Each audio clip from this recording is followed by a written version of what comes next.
안녕하십니까. 독서 아카데미 9번째 강의가 되겠습니다. 저는 조광재라고 합니다. 오늘은 프랑스의 유명한 종교 철학자라고도 할 수 있고 신화학자라고도 할 수 있고 한 르네 지라르라고 하는 뛰어난 학자의 이야기를 좀 들어보려고 합니다. 이 르네 지라르는 1923년에 태어나셔가지고 2015년 약 6년 전에 돌아가셨는데, 대략 이렇게 계산을 해보면 우리 나이로 93세까지 상당히 오래 사신 분입니다.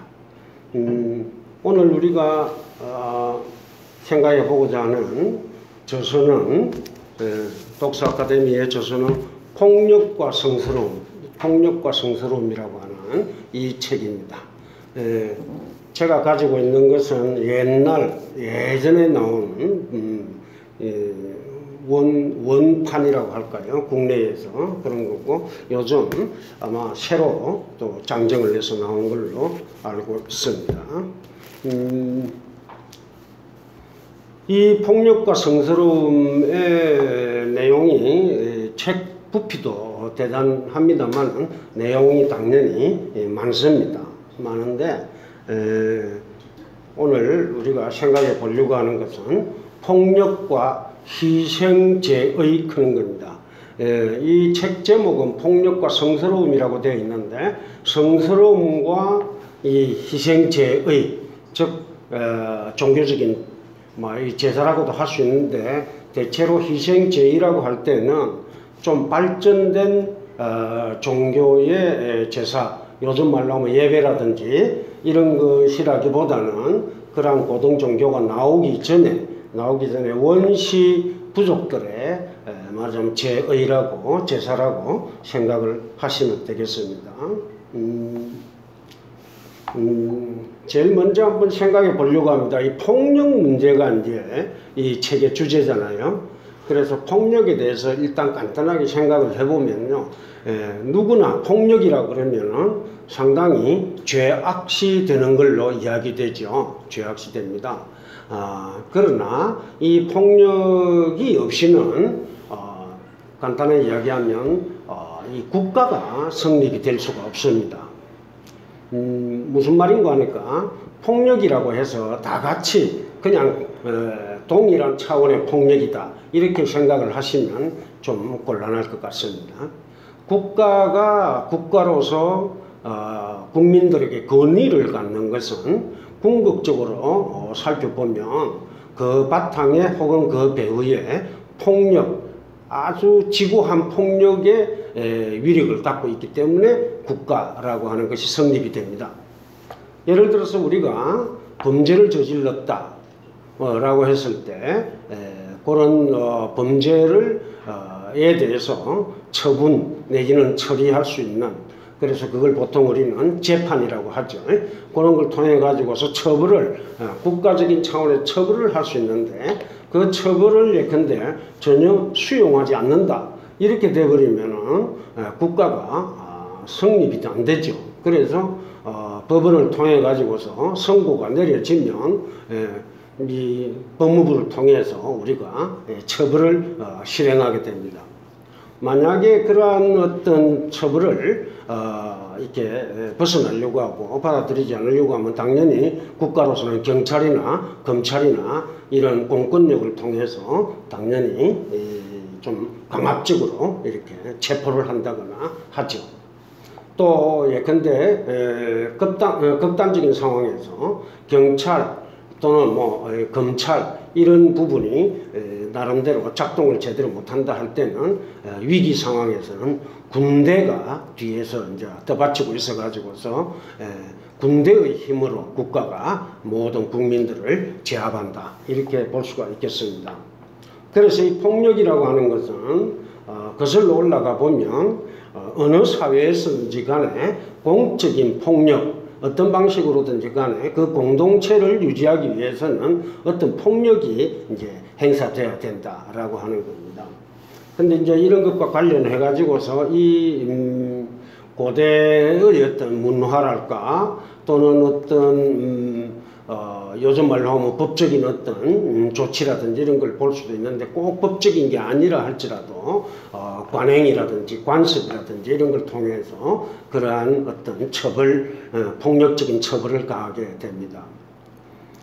가장 간단한 예로 우리가 더 생각할 수 있는 게 소포클레스, 고대 그리스의 위대한 시인으로 비극 시인으로 이렇게 알려져 있죠. 소포클레스가 쓴 오이디푸스 대왕 그리고 콜로누스의 오이디푸스 이 두 말하자면 비극을 대략 보면은 어떻습니까? 오이디푸스가 왕으로 위대한 업적을 통해 가지고 테베의 혹은 테바이라고도 하죠. 이 테베의 왕이 되었는데 결국은 이 오이디푸스가 근친상광과 부친사례라고 하는 말하자면 금기를 위반했다는 것이 드러나고 그럼으로써 뭐죠? 테베에 의해서 쫓겨나지 않습니까?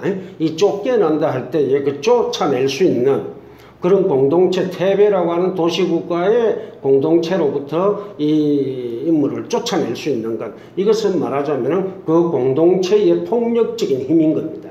그런 이제 폭력을 행사한다.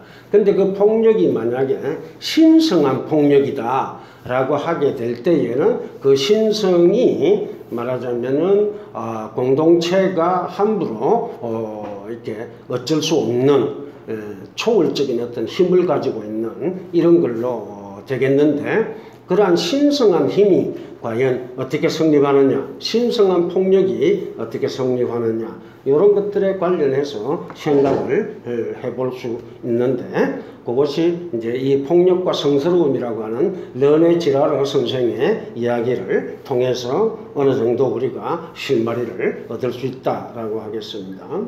여러분들에게 이제 여러분들이 가지고 계시는 이 교재를 좀 보도록 하겠습니다. 제일 먼저 이제 오늘 이야기를 이렇게 열기 위해서 여러분들에게 물음을 하나 던지도록 하겠습니다. 뭐냐 하니까 예수 그리스도가 십자가에서 처형을 당했습니다. 처형을 당했는데 만약에 예수 그리스도가 그런 로마인들에 의해서 물론 유태인들이 고발을 하고 했습니다만 처형의 주체는 로마 제국이죠. 로마 제국인데 이 로마 제국에 의해 가지고서 처형을 당합니다.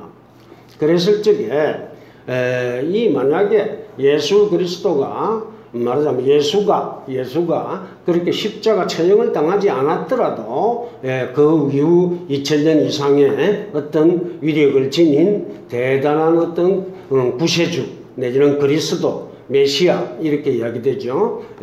그런 어떤 위치에서 어마어마하게 많은 기독교인들을 통해서 큰 힘을 발휘할 수 있었을까? 성스러운 자로 등극될 수 있었을까? 그래서 십자가 처형과 예수 그리스도의 신성 또는 신성을 지니고서 말하자면 이게 신성화되는 과정 이런 것들을 우리가 생각할 수 있을까? 처형이 없었다면 하는 겁니다. 그래서 이 우리가 간단하게 생각할 수 있습니다만 처형이 이루어졌기 때문에 오히려 예수라고 하는 존재가 그리스도라고 하는 신성한 어떤 지위를 얻게 됐고 서구 기독교의 역사를 지배하게 됐을 것이다. 이렇게 추정을 할 수 있습니다.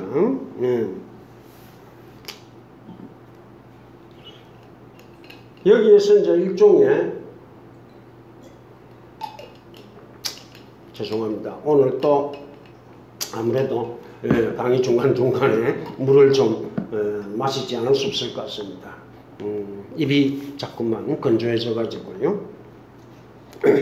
여기에서 이제 하나의 역설이 이제 나오는 거죠. 뭐냐 하니까 우리는 보통 예수를 처형한 자들 고발하고 처형한 자들이 극악무도한 그런 범죄를 저질렀다 이렇게 생각을 할 수 있는데요. 그런데 그 범죄를 통해서 오히려 예수 그리스도라고 하는 성스러운 인물이 탄생했다 이렇게 된다면 한편으로 그러한 처형을 집행하고 했던 그 인물들이 역사적으로 대단한 역설적입니다만은 대단한 업적을 남기던 건 아니냐 이렇게 또 엉뚱하게 생각해 볼 수도 있다는 겁니다. 그래서 이 대목에 대해서 우리가 이를 생각을 하면서 르네 지라르 선생이 이야기한 대목을 보도록 하겠습니다. 37페이지 교재 37페이지에 있죠. 인용문입니다. 희생물을 죽이는 것은 죄악이다. 왜냐하면 희생물이 성스럽기 때문이다. 그러나 그 희생물은 죽임을 당하지 않으면 성스럽게 되지 않는다. 여기에서 딱 보니까 벌써 역설이 들어있죠. 처음에 예컨대 예를 들어서 우리가 예수를 다시 예로 들어 봅시다. 예수라고 하는 인물이 처음부터 성스러웠느냐 안 그러면은 희생물로서 십자가에 처형되고 나니까 비로소 성스럽게 된 것이냐 이런 문제가 있는데 둘 다라는 겁니다. 뭐냐 하니까 처형받기 전에 이미 성스러운 존재였고 처형당하기 전에 그런데 처형당함으로써 또 성스럽게 됐다라고 하는 겁니다. 그래서 우리는 이 희생물을 바친다라고 하는 것이 이른바 희생제의가 되는 것이죠. sacrifice라고 하는 이 희생이라고 하는 인류의 이 역사에 있어 가지고 어느 부족이든 어느 지역이든 간에 이러한 희생을 바친다. 희생물을 바쳐서 희생제의를 제사를 지낸다라고 하는 것은 없는 경우가 거의 없습니다. 말하자면 동서를 막론하고 어떤 부족이든지 간에 그런 옛날 역사를 살펴보면 그런 게 있는 거죠. 그래서 이제 이런 어떤 부분을 르네 지라르 이 양반이 이제 그런 부분을 깊이 있게 연구를 한 인물입니다. 우리가 전번 시간에 영혼회개의 신화 해가지고서 또 메소포타미아 지역에 말하자면 또 신화적인 어떤 것에 나타난 제사라든지 이런 걸 살펴보았죠. 그 이제 엘리아데라고 하는 학자가 성과 속이라고 하는 대단한 유명한 책을 썼습니다만은 르네 지라르 이분도 엘리아데에 못지않게 대단한 말하자면 연구를 하고 책을 쓴 분입니다. 엘리아데는 철학자라고 부르기는 좀 쉽지 않은데 이 르네 지라르는 철학자다라고 할 수가 있겠습니다. 참고로 제가 이렇게 좀 살펴보니까 이 르네 지라르라고 하는 인물이 말이죠. 오늘날 현대 신학, 현대 기독교 신학에서 상당히 각광을 받는 그런 사상가로 군림을 하고 있다는 것을 알 수 있습니다. 이 르네 지라르는 원래는 무신론자였는데 어느 때부터인가 이 기독교로 개종을 했달까요? 개종품은 좀 원래 종교가 있어야 되는데 그게 아니고 기독교로 이제 기독교를 받아들이게 됐다라고 하는 겁니다. 그래서 이제 그 부분은 뭐냐 하니까 기독교 특히 구약 성서가 기록되면서 이른바 유일신 이런 부분들이 나오는데 이 유일신 신앙이 성립되면서부터 제대로 된 말하자면 종교적인 형태가 된다라고 보고 그 전에 이 희생제의를 중심으로 한 다양한 다신교적인 종교 이 종교들은 상당히 거기에 한계도 많고 여러 가지 부작용을 낳는 그런 이전의 종교, 고대 종교였다라고 이야기가 됩니다. 근데 르네 지라르가 기독교를 옹호하게 되는 특히 이제 성서의 여러 가지 사상들을 옹호하게 되는데 그것을 이렇게 담은 책이 나는 사탄이 번개처럼 떨어지는 것을 본다라고 하는 이 책입니다. 나는 사탄이 번개처럼 떨어지는 것을 본다. 이 책인데요. 이 책을 저도 열심히 본 건 전혀 아닌데요. 여기 언뜻 보면은 딱 펼쳐 보니까 이런 말이 있습니다. 이 번역본의 154페이지인데요. 구약 성서는 성스러운 폭력에 기반을 둔 신들을 거부한다 이렇게 되어 있습니다. 성스러운 폭력에 관한 책이 이 폭력과 성스러움인데요. 이 성스러운 폭력에 기반을 둔 신들을 거부한다. 구약의 기록이나 역사책에도 성스러운 폭력이 나오긴 하지만 미래가 없는 유적들일 뿐이다 라고 하고요. 그래서 집단 모방에 대한 비판은 결국 신을 만들어내는 메커니즘에 대한 비판이다. 집단 모방이라고 하는 개념이 나중에 설명드리겠습니다만 모방 욕망, 모방 메커니즘 이런 게 있는데요. 그런 거에 대한 비판은 신을 만들어내는 메커니즘에 대한 비판이다.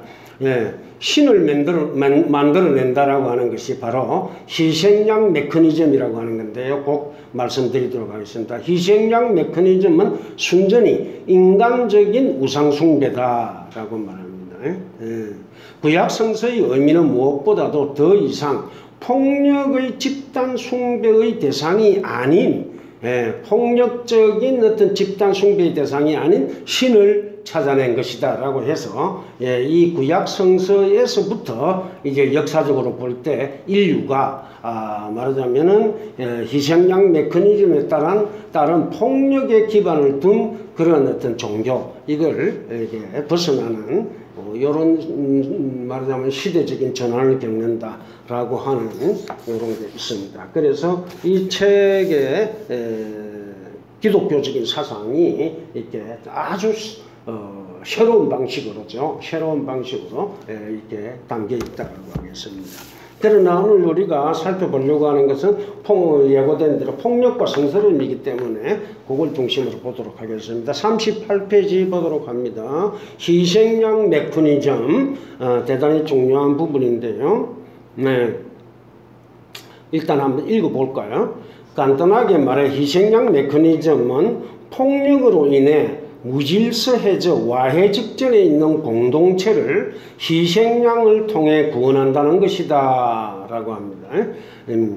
희생양을 만들어 저주하고 처벌하는 또 하나의 새로운 폭력장치를 보완해서 부족 공동체 또는 사회 공동체의 평화와 안전을 도모한다. 이것이 이제 희생양 메커니즘이다라고 해서 고대의 이제 이 부족들에게 이러한 메커니즘이 형성되어서 작동하고 있었다라고 합니다. 희생양 메커니즘을 특징 짓는 하나의 요소가 중요한 요소가 이중폭력이다라고 하겠는데요. 폭력을 다스리기 위한 폭력이라는 점에서 그렇습니다. 사회적으로 이렇게 팽배해 있는 폭력을 다스리기 위해서 그 폭력을 제어하기 위한 새로운 폭력, 다른 폭력, 이것이 희생양 폭력이다라고 됩니다. 그래서 인용문을 한번 봅니다. 이전의 폭력과는 질적으로 다른 폭력을 행사하는 것이 행사입니다. 미안합니다. 행상되어 있는데 오타입니다. 행사하는 것이 항상 필요하다. 이전의 폭력이 있고 그것과 질적으로 전혀 다른 폭력이 이렇게 작동을 한다 이거죠. 즉 사람들은 단 한 번으로 모든 폭력을 근절시키는 진실로 결정적으로 끝을 내는 근본적으로 다른 폭력을 꿈꾸고 있다라고 하는 겁니다. 이제 근본적으로 다른 폭력이 바로 뭐냐면 희생양 메커니즘에 따른 희생양에 대한 전체 사회의 폭력입니다. 전체 사회 전체가 이 희생양 개별 희생양이죠. 특수한 개별 희생양에게 폭력을 가함으로써 자신들 속에 팽배해 있는 폭력을 말하자면 제압한다. 이렇게 되겠습니다. 그래서 대략 설명을 드리면 이렇습니다. 지라르가 말하는 희생양 메커니즘은 대략 다음과 같이 요약된다. 자연적으로는 사람을 쓰러뜨려 죽음을 불러오는 폭풍, 산불, 그 다음에 전염병 등이 폭력의 원인자들이다. 예, 폭력이라고 할 적에 이 개념이 여기서 보면 꼭 인간들 사이에서의 폭력만 폭력이라고 하지 않고 자연적인 폭력도 폭력이라고 일컫는 겁니다. 예, 이건 쉽게 알 수 있죠. 여러 가지 이제 자연재해가 대대적으로 일어나면 뭐죠? 제사를 지내고 하지 않습니까? 그랬을 때 제사 지낼 때 뭐죠? 반드시 어떤 곡물 내지는 희생동물 이런 것들이 있죠. 원래는 인간을 주로 이렇게 희생물로 바쳤는데 이게 나중에 동물로 이렇게 동물을 희생물로 하는 걸로 이제 바뀌게 됐죠. 그리고 어떤 이유에서는 사회적으로 대립과 갈등 그리고 투쟁을 통해 폭력을 행사하는 자들 역시 폭력의 원인자들이다. 이 폭력의 원인자들은 오염된 것들, 즉 불순한 자들이다. 불순한 자들, 오염되고 불순한 것들을 다스리기 위한 것이 희생 메커니즘이라는 건데 이 폭력적인 오염 내지는 불순은 전염을 일으켜갖고 사회 전체를 위험에 빠뜨린다. 라고 하는 거고요. 그래서 이 오염은 어떻게든 치유되지 않으면 안 되는 거고요. 오염을 치유하기 위해서는 오염으로부터 멀리 떨어진 것, 즉 인간이나 동물 또는 식물 등을 희생물로 삼아, 즉 순결한 대상을 선택을 해서 희생물로 삼아서 그것들의 희생제의라는 전혀 이질적인 폭력을 행사하지 않으면 안 된다라고 하는 그게 이제 이 희생 메커니즘입니다. 희생양 메커니즘이다 하겠습니다. 그 이질적인 새로운 폭력을 통해 사회를 구원하고 깨끗하게 하여 질서와 평화와 안정을 되찾고자 한다. 이 희생제의가 성공적으로 완성되면 흥미로운 사실은 그 희생물이 성스러운 것으로 봉헌되고 숭배되고 찬양되기 시작한다라고 하는 겁니다. 그래서 이러한 희생을 드리고 난 뒤에 그것이 사회적인 폭력 또는 자연적인 폭력을 말하자면 제어하고 없애는 데에 성공하게 되면 그 희생물이 이제 신성한 존재로 이렇게 등극을 하게 된다라고 되겠습니다. 당연히 그 희생물을 바친 장소라든지 온갖 거기에서부터 이제 신화적인 어떤 이야기들이 만들어지기 시작하는 거죠. 그 희생물이 그래서 나중에 신이 될 수도 있고, 그죠? 그래서 어떤 동물을 신으로, 동물을 바쳤는데, 희생물로 바쳤는데, 어떤 큰 위기를, 공동체 전체의 위기를 이렇게 벗어나겠다라고 하게 되면은 그 동물은 신으로 되는데, 그런 것을 흔히 토템 신앙이라고 하는 것이죠. 이제 이런 것들도 이제 바로 이 희생양 메커니즘에 따라서 생겨났다라고 하는 겁니다. 그래서 그걸 바탕으로 해서 이제 거룩한 영역, 함부로 인간들이 드나든다든지 경계를 침범한다든지 해서는 절대로 안 되는 신성한 영역이 만들어지고 거기에 예를 들어서 신전을 짓는다든지 하는 이런 일들이 이제 이루어지는 거죠. 그래서 다양한 신들이 생겨나고 그 다양한 신들을 바탕으로 해가지고서 이제 종교가 성립한다. 왜 다양한 신들이 나오느냐 하면은 이 희생양 메커니즘에 따라서 희생물을 바쳤는데 적당히 성공할 수도 있고 또 이전에 성공한 것보다 더 큰 어떤 성공을 가져오는 희생물도 있을 수 있고 그래서 각가지 경우에 따라서 수백 년에 걸쳐 가지고서 그 부족의 또는 그 공동체의 역사를 통해 여러 신들이 만들어질 수 있는 거죠. 여기에 이제 핵심적인 모티브가 바로 폭력이라고 하는 거고 방금 말한 이중적인 폭력이다라고 하는 겁니다. 그런데 이제 그래서 이 폭력을 중시하면서 39페이지 넘어가 보면요, 이 르네 지랄 선생께서 하시는 말씀이 종교의 본질적 개념은 제의적 불순이라는 개념이다. 제의적 불순을 일으키는 것은 바로 폭력이다, 이런 말을 하는데요. 이 제의적 불순이라고 하는 것 자체가 좀 묘한 대목이 되겠습니다. 뭐냐 하니까 희생물은 순결해야 되는데 그 희생물로서 제사 지내고 하는 것은 대단히 불순한, 말하자면 폭력을 행하는 거다라고 하는 겁니다. 불순한 폭력을 통해서 희생물이 신성한 것으로 된다, 이렇게 보면 되겠습니다. 아까 예수 처형에 관한 이야기를 십자가 처형에 관한 이야기를 했는데 이야기했죠. 십자가 처형을 한 자들은 뭐죠? 대단히 불순한 자들이죠.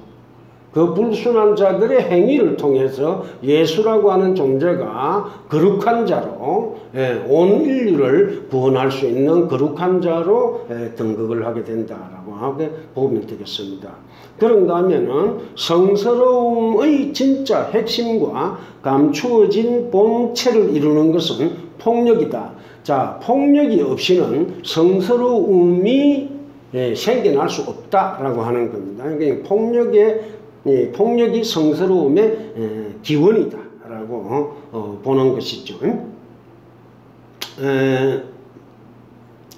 그런데 이제 이 제의적인 불순이라고 할 때에 제의적인 불순은 기본적으로 그 공동체, 제사를 지내는 공동체들의 합의에 의한 거다. 합의에 의한 거라는 겁니다. 특별히 어느 누군가가 독단적으로 제사를 지낸다든지 하는 것이 아니고, 제사를 지낼 때는, 희생제의를 할 때는 공동체 전체의 합의에 따른 거다라고 보는 거고요. 그러니까 공동체 전체를 구원할 수 있는 그런 희생물, 그리고 그 희생물을 바치는 폭력, 이렇게 되죠. 폭력을 통해서 위기를 이렇게 이제 극복한다, 이렇게 되겠습니다.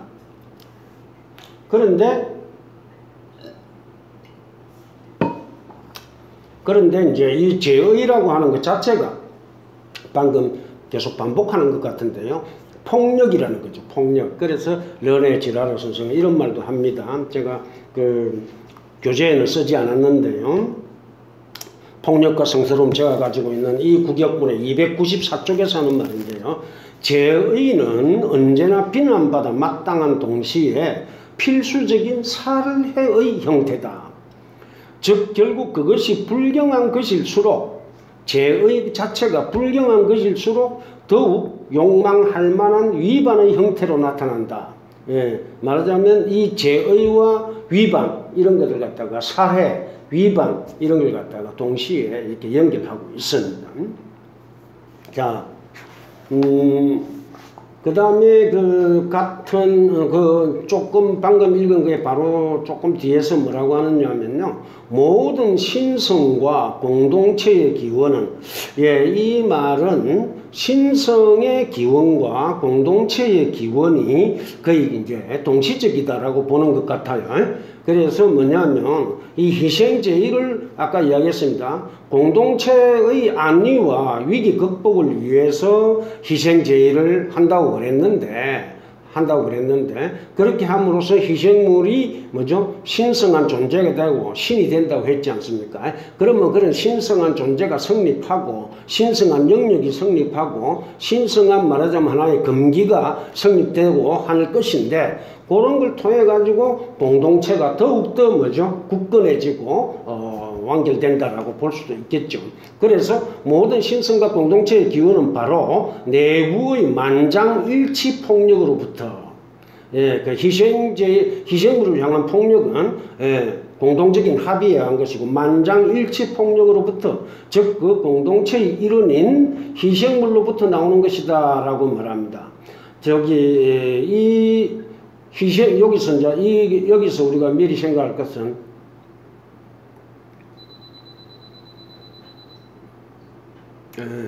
조금 촬영 관계로 조금 잠시 멈췄습니다.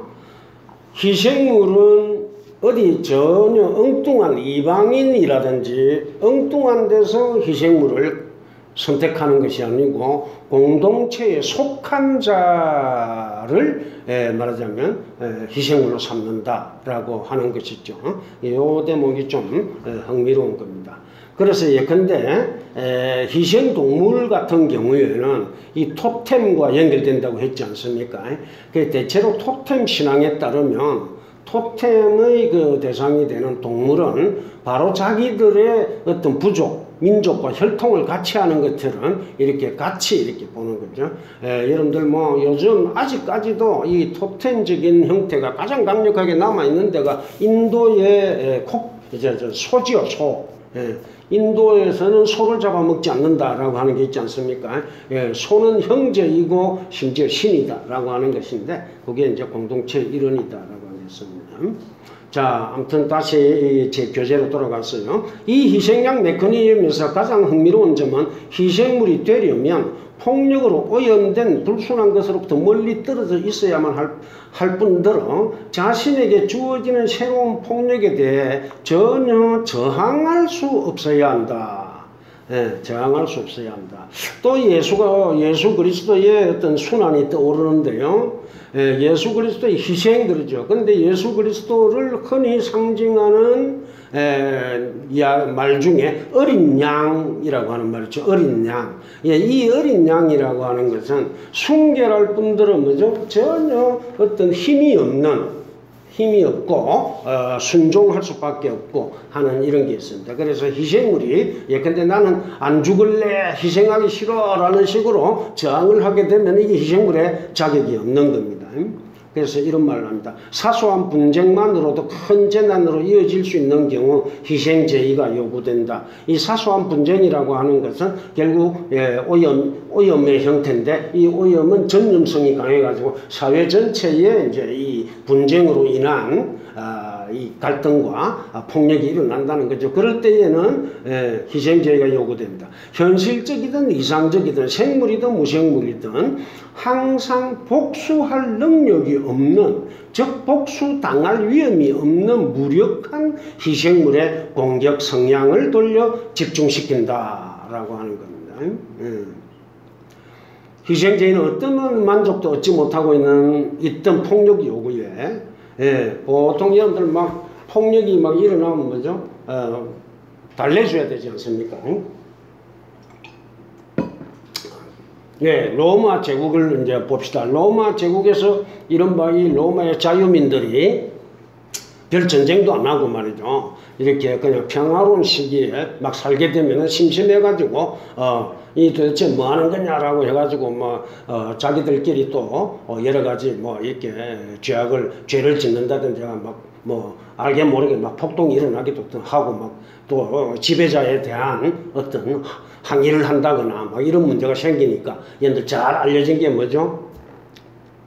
이 글라디에이터 사건 뭐죠? 또는 인간과 동물끼리 시합을 한다든지 하도록 한다든지 인간과 인간끼리 서로 죽이도록 한다든지 해가지고 원형 경기장 해가지고 대한 원형 경기장을 만들어 가지고 뭡니까? 이렇게 폭력적인 로마의 시민의 욕망을 국가적인 방식으로 혹은 어떤 사회적인 조그만한 것도 있겠습니다만은 불합적인 것도 있겠습니다만은 그런 차원에서 뭐죠? 아예 공인된 폭력을 만들어 가지고 그 폭력의 욕망을 이전시키는 것이죠. 이런 것들은 어디에서나 볼 수 있습니다. 그래서 배출구를 제공한다. 이게 이제 희생제의의 한 목적이라는 거죠. 희생제의는 폭력의 싹이 퍼지는 것을 막는다. 즉 사람들이 함부로 서로 복수하지 못하게 한다. 이런 겁니다. 복수할 일이 있으면 이 희생물에게 복수하라. 이렇게 되고 그 희생물은 거꾸로 공동체에 복수할 수 없고 복수할 수 없는 대상에게 복수하라. 복수할 수 있는 대상에게 복수하지 말고 라고 하는 식이죠. 그렇게 함으로써 사회 전체적으로 뭐가 되겠습니까? 복수가 이루어지지 않는 폭력이 사그라든 그런 이제 안정된 형태로 갈 수 있다라고 하는 겁니다. 이걸 일컬어서 르네 지랄 선생이 전위된 공격성 이런 말을 부릅니다. 전위된 공격성. 공동체 내부에서의 이렇게 공동체 이런들 사이에서 이루어지는 공격성을 희생물로 싹 바꿔가지고서 뭐죠? 공격성을 싹 방향을 돌리는 거죠. 그래서 그런 식으로 이야기를 하고요. 그 다음에 그 39페이지 밑에서 첫 번째 달락 한번 봅니다. 희생제의에 따른 폭력, 즉 희생양 메커니즘에 따른 폭력을 통해 성스러움이 생겨나고 그 성스러움이 인격화되어 신들이 되고 그 신들을 모시는 제사장이나 사제들이 성스러운 자들로 나타나고 그 성스러움이 우리가 흔히 재정일치, 제사와 정치가 일치하는 거예요. 재정일치에서 보듯이 제사장 이꼴 왕으로 나타나고 급기야 그 성스러움이 국가 및 법과 재판 제도로 가는 현대적인 형태로 변환해 나타난다라고 보면 된다라고 하는 겁니다. 그런데 이제 아까 잠시 사탄이 번개처럼 떨어지는 것을 본다라고 하는 그 책에 있는 기독교를 옹호하는 쪽으로 봤는데요. 이러한 희생양 메커니즘을 그런데 나중에 가서 지라르 선생이 일종의 우상숭배로 본다라고 하는 겁니다. 인간적인 우상숭배. 그래서 구약성서에서 우상숭배를 금하는 인간의 형태를 띈 것들에 대한 우상숭배를 금하는 유일신 사상이 나왔다. 이것이 이제 그야말로 종교의 제대로 된 종교의 이렇게 비약적인 발전이라고 보는 거고요. 이렇게 봅니다. 그 다음에 이제 이 희생양 메커니즘에서 이야기하는 폭력과 희생을 치르는 폭력과 이 르네 지라르 선생이 성욕을 또 묘하게 비교를 합니다. 그래서 하는 말이 뭐라고 하느냐면 이 성도, 섹슈얼리티, 성도 성스러운 폭력에 속한다 이런 말을 하기도 합니다. 자 봅니다. 인용문 한번 볼까요? 폭력과 아주 흡사하게도 성욕도 자신을 유혹한 대상이 계속 접근 불가능할 때 자신을 유혹한 대상이 계속 접근 불가능할 때 대체 대상으로 방향을 돌리는 경향이 있다. 자 아까 전위된 대체된 말하자면 공격 성향이다 이럴 수 있는데요. 나에게 엄청나게 매력적으로 다가오는 상대가 있습니다. 그것은 거꾸로 말하면 나를 유혹한 것이죠. 그런데 그 엄청난 매력으로 나를 유혹해 놓고서는 유혹하는 대상인데 내가 그 대상에 다가가려고 하니까 불가능하다 이겁니다. 그랬을 적에 다른 대상으로 방향을 돌린다라고 하는 거죠.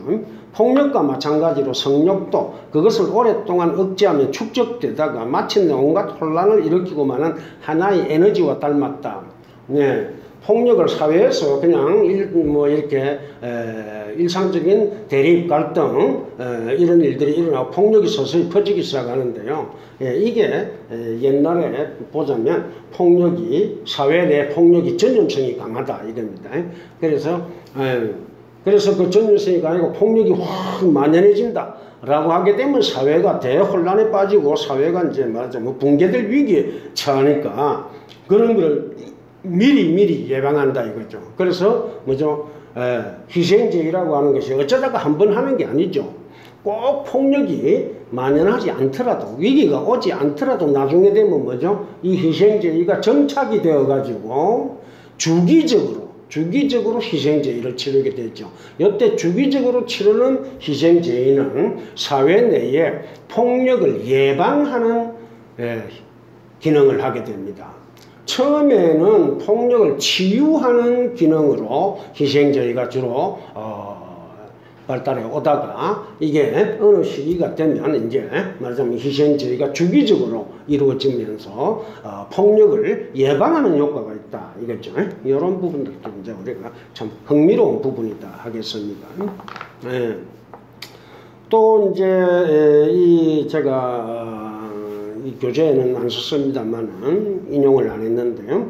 이런 말도 있습니다. 성적인 상징체계 너머에는 그 요소들을 적당한 자리에 배치하는 폭력이 있다. 성적인 상징체계가 글쎄 어떤 것들이 있을까요?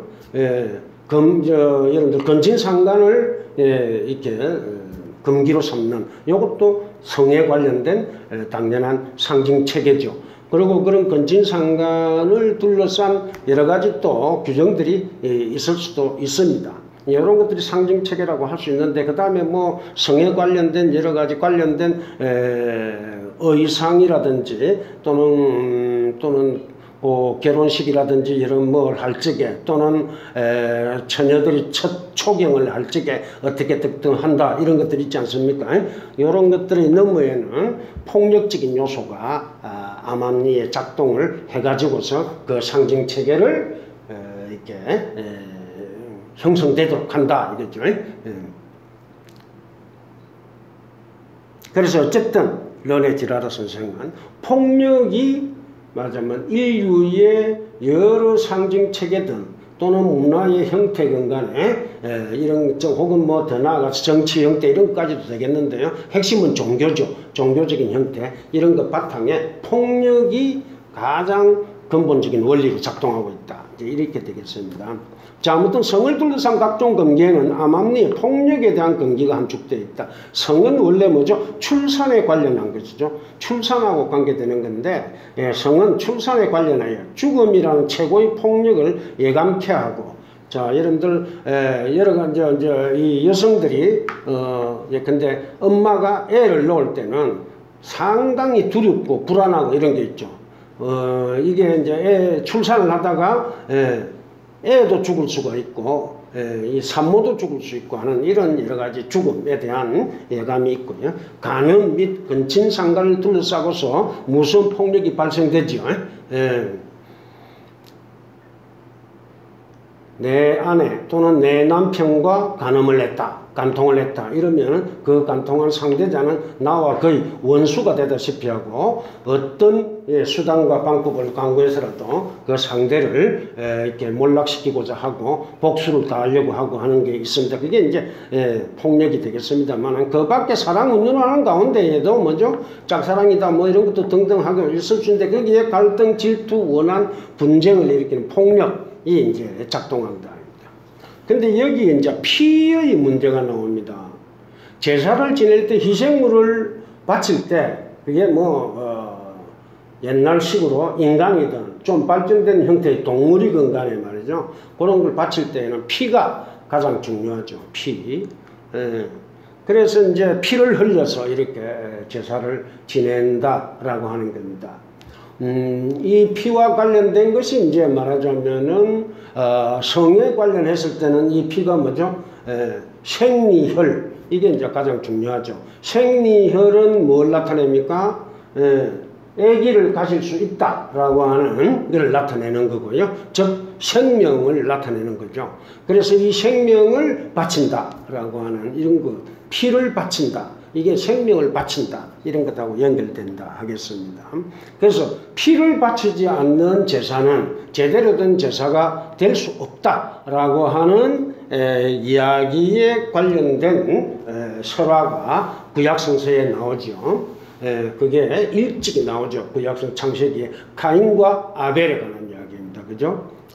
가인은 뭐죠? 열심히 농사를 지어가지고 농산물을 제물로 바쳤고, 아벨은 뭐죠? 목축을 해가지고서, 목축을 해가지고, 그 동물 짐승의 피를 가지고, 짐승의 피를 흘려서 제사를 바쳤는데, 신이 뭐죠?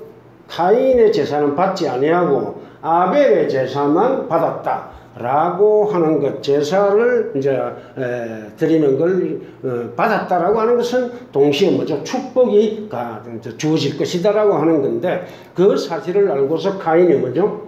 이 아벨을 쳐 죽인다 이렇게 돼 있죠. 그래서 이 가인과 아벨은 형제간인데 형제간에 이 생겨나는 폭력 이거의 그 기원, 구약성서적인 그런 기원도 되겠습니다만 거기에 피와 관련된 제사와 제물과 희생과 피 이런 거의 관계가 거기에 들어있다라고 하겠습니다. 그래서 이 르네 지라르 선생이 이런 말을 합니다. 40페이지 봅니다. 제의는 그 피가 액체성이 많아서 잘 번져가고 또 빨리 지워질 수 있을 때만 그것을 희생물로 사용한다라고 합니다. 너무 끈적끈적하거나 이러면 너무 오염이 많이 느껴지죠. 선택하고 오염이 많이 느껴지고 그래서 순결한 피일수록 그죠 선홍빛 아주 말하자면 맑은 듯한 느낌이 들 정도의 어떤 그런 선홍빛 붉은 이런 것들이 쫙 있는 거죠. 그래서 잘 흘러내려가고 합니다. 그래서 모든 사람들이 상징적으로는 뭐죠? 모든 사람들의 몸을 적실 수 있고 그 오염된 사람들의 몸을 순결하게 만들 수 있는 이런 겁니다. 그래서 희생물의 피는 항상 유동성이 강하고 색깔도 선명한 진홍빛이다 이런 말을 합니다.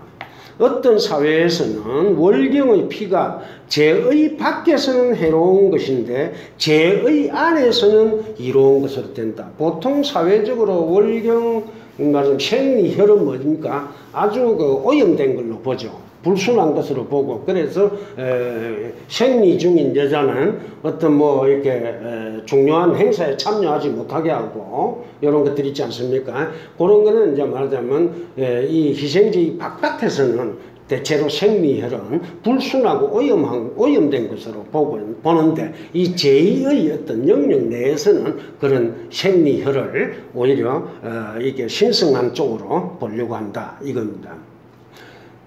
제가 뭐 예전에 좀 생각해 본 건데요. 이 생리혈을 왜 이렇게 사회적으로 불순하고 오염된 것이라고 볼까라고 하는 겁니다. 그거는 생물학적으로 보면 혹은 의학적으로 보면 진짜로 오염이 잘 되기 때문에 그렇다 이겁니다. 영양분이 풍부하고 어찌 보면 이 박테리아라든지 이런 어떤 병균들이 볼 때에는 병균이 서식에서 빨리 퍼질 수 있는 조건을 갖추고 있는 거죠. 왜냐하니까 피는 전부 다 영양분을 이렇게 전달하고 하는 핵심적인 거죠. 우리 몸의 모든 영양분은 뭡니까? 피를 통해서 다 공급되죠. 그러니까 그 피는 그만큼 영양분이 풍부한 그런 거기 때문에 생리혈에 대해서도 진짜 생리혈 자체가 뭐 오염되기 쉽고 한 것이니까 그런 어떤 거에서 말하자면 위생적인 차원에서 그런 생리혈에 대한 불순하다라고 하는 생각이 만들어지지 않았을까 이런 생각도 해봅니다. 시간이 벌써 뭐 이렇게 50분이 지나가 버렸는데요. 10분 정도 쉬고 4시 정각부터 다음 달날 희생위기라고 하는 부분을 하도록 하겠습니다.